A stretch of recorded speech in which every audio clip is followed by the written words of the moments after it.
Hello, good morning everyone. मैं अनिल पस्तोर, आपका maths teacher. आज हम क्लास 8 में मैथमेटिक्स में चैप्टर 1 रेशनल नंबर के बारे में पढ़ेंगे। तो चलिए स्टार्ट करते हैं। आपका चैप्टर 1 है रेशनल नंबर, परमेय संख्याएं। इससे पहले कि हम परमेय संख्याओं के बारे में जानें, हम स्टार्ट करेंगे सबसे पहले कि परमेय संख्याओं से पहले हम कुछ और नंबर्स के बारे में जानेंगे। सबसे पहले आपका है नेचुरल नंबर, प्राकृत संख्याएं।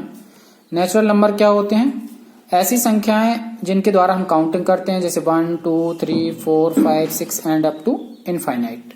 सारी अनंत तक जाएंगी ये संख्याएं, एक से लेकर स्टार्ट होती हैं। सबसे छोटी प्राकृतिक संख्या अगर आपसे पूछी जाए तो क्या हो जाएगी? 1।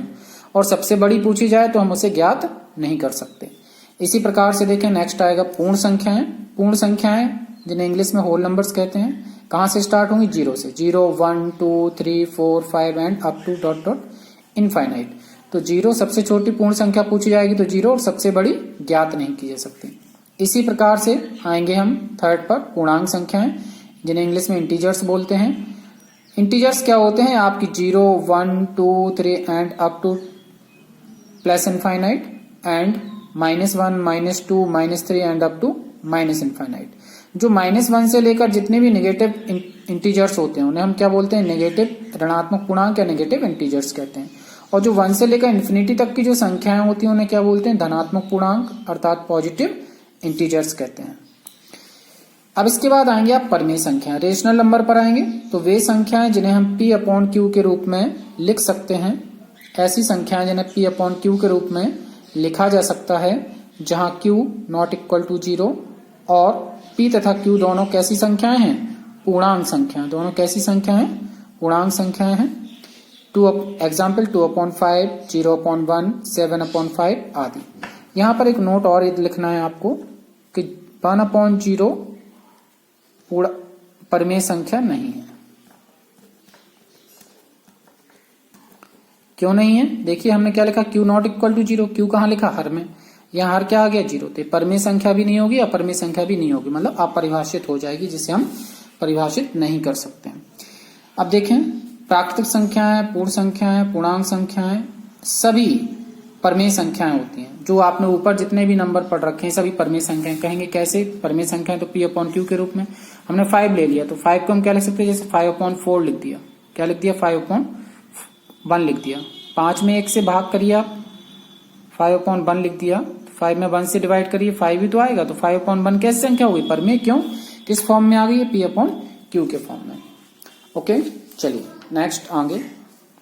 आपको एक चीज और यहां पर याद रखना है, बहुत ही इंपॉर्टेंट है। जब भी आप दो परमेय संख्याओं को ऐड करेंगे, दो परमेय संख्याओं का योग, अंतर, गुणा हमेशा एक परमेय संख्या होती है। दो संख्याओं का जो योग होगा, जो उसका अंतर होगा, जो उसका गुणा होगा, वो हमेशा कई संख्या होगी? परमेय संख्या होगी। Example 1/2 plus 2/3। 5 और 2 का एलसीएम 10। 5 से मल्टीप्लाई 1 में करिए, 5 1 जा 5, प्लस 2 का मल्टीप्लाई 2 में करिए 4। 5 + 4 9/10 कैसी संख्या है? परमेय संख्या। अब देखिए डिफरेंस अंतर में देखें, 1/3 - 1/2, 3 2 का एलसीएम करिए 6 आएगा। 2 का मल्टीप्लाई 1 में 2 1 जा 2, -3 1 जा 3, 2 -3 करिए, माइनस की संख्या बढ़ी है तो -1/6 परमेय संख्या। मल्टीप्लाई देखें, 1/3 मल्टीप्लाई -1/5 इक्वल टू 1 का मल्टीप्लाई 1 में करिए तो 1, 5 का मल्टीप्लाई 3 में 15। कई संख्या परमेय। लेकिन यहां पर नोट रखना है आपको याद। नोट में क्या याद रखना है कि भाग जो होगा, भाग वो परमेय या अपरमेय हो सकता है।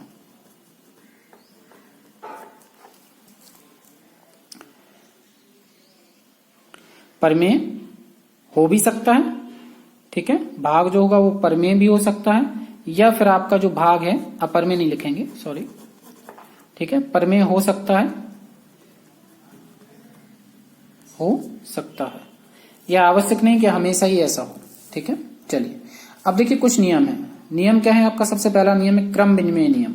इसको हम कम्यूटेटिव लॉ बोलते हैं, कम्यूटेटिव लॉ। इसमें क्या हो जाएगा आपका? ये नियम जो होते हैं वो चारों पर ही, जोड़ पर, घटाने पर, गुणा पर, भाग पर, addition, multiplication, division and subtraction, सभी पर चलता है।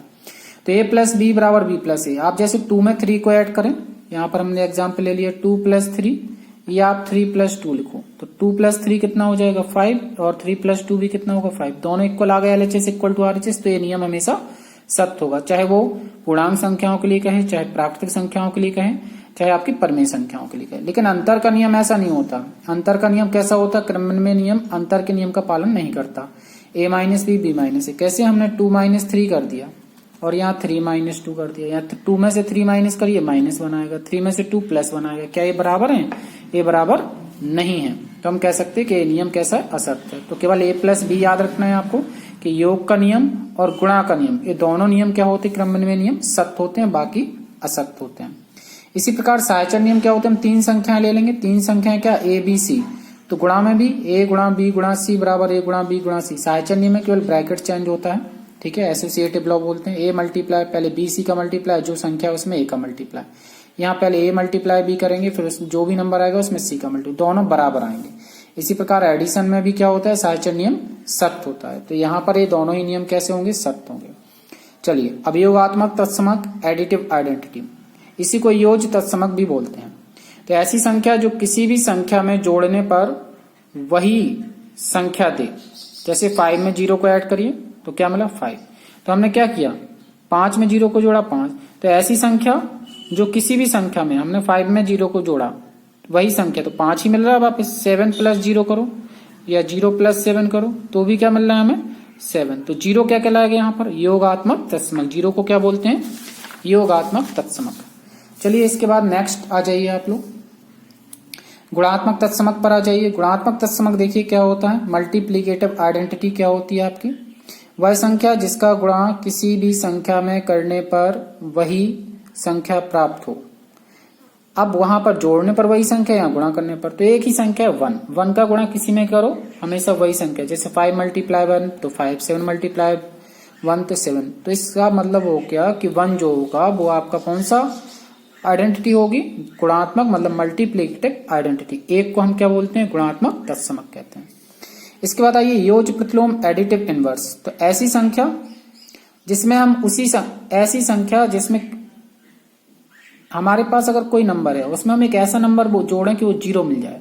तो 2 में क्या जोड़ेंगे? -2, तो -2 को 2 का एडिटिव इनवर्स कहते हैं। आप देखिए, आपको तो ऐसे याद रखना है। a का योज्य प्रतिलोम क्या होता है? -a का योज्य प्रतिलोम क्या होता है? +a, मतलब साइन बदल देंगे, माइनस है तो प्लस, प्लस है तो माइनस। a अपॉन b का योज्य प्रतिलोम क्या हो जाएगा? -a upon b। कुछ किया, केवल साइन चेंज कर रहे हैं, प्लस का माइनस और माइनस का प्लस। अब देखिए इसी प्रकार से गुणात्मक प्रतिलोम में क्या हो जाएगा? a अपॉन b का गुणात्मक प्रतिलोम b अपॉन a का गुणात्मक प्रतिलोम 1 अपॉन a। यहाँ पर क्या होता है? उल्टा हो जाता है। a अपॉन b का क्या हो गया? b अपॉन a का गुणात्मक प्रतिलोम 1 अपॉन a, रेसिप्रोकल कर देते हैं, ठीक है। 1 अपॉन a का क्या हो जाएगा? 1 अपॉन a का a हो जाएगा। कैसे? 1 अपॉन a लिख देंगे, 1 के बटे में जो भी नंबर होता है उसको 1 अपॉन लिख देते हैं और ये नंबर ऊपर पहुंच जाएगा। तो आप 1 अपॉन a का a याद रखिए, ठीक है, क्लियर। इस प्रकार से आप इसको कंप्लीट करेंगे। आई होप आपको समझ में आया होगा। Okay, thank you and have a good day.